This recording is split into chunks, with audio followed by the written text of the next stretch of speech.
এই মুহূর্তে আমরা রয়েছি শান্তিনিকেতনের প্রান্তিক স্টেশনে। এই ব্যাপক বৃষ্টি এবং ঝড় শুরু হয়েছে।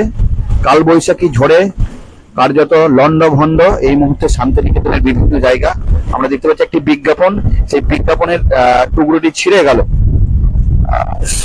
এবং ব্যাপক ঝড় বৃষ্টি শুরু হয়েছে এই মুহূর্তে। আমরা ছবিতে দেখানোর চেষ্টা করছি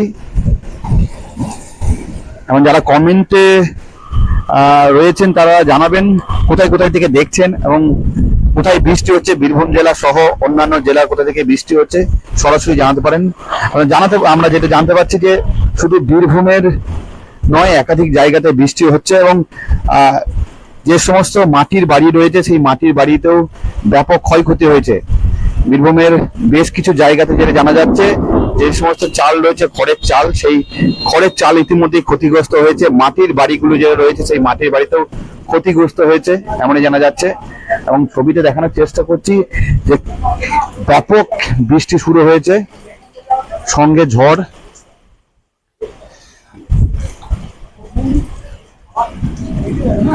সন্ধ্যা গড়াতেই শান্তিনিকেতনের শুরু হয়েছে ব্যাপক ঝড় বৃষ্টি। কালবৈশাখী ঝড়ে লন্ডভন্ড কার্যত বিভিন্ন এলাকা। আমরা দেখতে পাচ্ছি যে বিভিন্ন জায়গায় গাছও পড়ে রয়েছে এবং মাটির বাড়ি, যে মাটির বাড়িগুলো রয়েছে সেইগুলো সব থেকে বেশি ক্ষতিগ্রস্ত হয়েছে।